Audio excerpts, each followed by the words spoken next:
let's talk about the flow of the cups. We're representing water, we're representing the feminine aspect, and you want to think of this like water on a glacier as it melts and it gets warmer and warmer and goes into a creek, goes into a stream, that stream widens into a river, and that a river eventually ends up in the ocean. So when you see the cups, you're going to see that there is a natural sequence or flow of feelings and emotions. It's important to understand that so that when you're getting caught in a glitch related to the emotional realm, that you understand that there's simply a transition of flow moment by moment. So the Ace of Cups represents a spring, like it's coming out of the ground, this incredible movement of water bursting forth and energy bursting forth. The Ace of Cups again represents summer. Then as that water springs forth and gets all excited, there's a natural tendency to fall in love and find that you want to merge that water with someone else, and that there's this lovely balance between the masculine and the feminine in the dance of passion, pleasure, and love.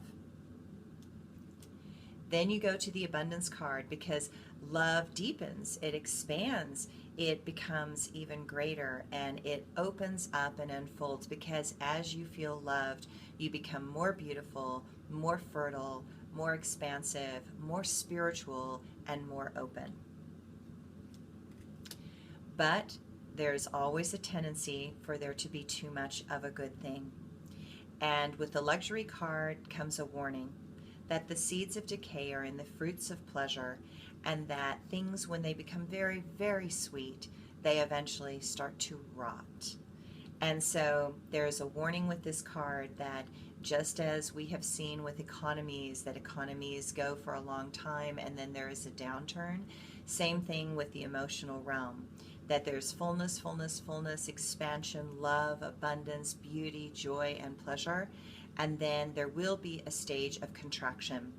And so sometimes in life we can have too much of a good thing, or we can get a little bit self-important or a little self-righteous and believe that we deserve everything when we actually haven't earned it, and the universe will make a correction.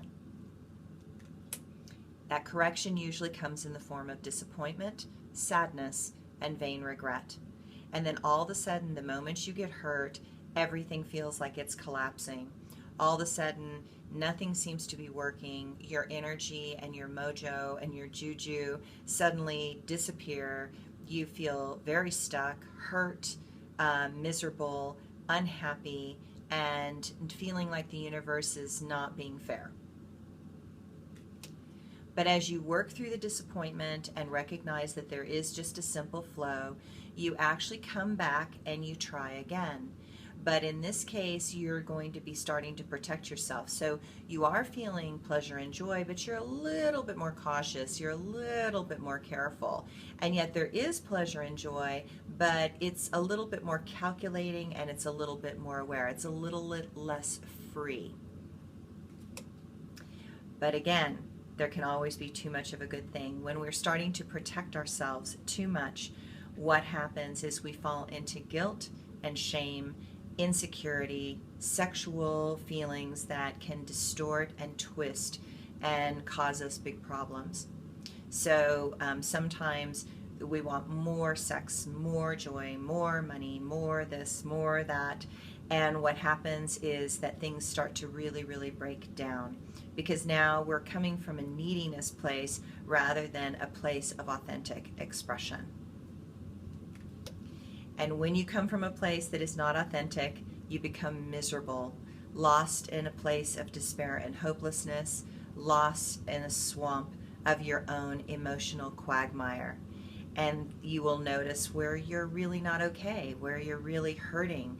But most people don't want to go here. They actually don't want to fall deep into that dark place and really uncover the truth of all of the trying to make everything good, everything good, everything good, when actually inside you're covering up an insecurity, a wound, a fear, or a place that you're holding away from the light.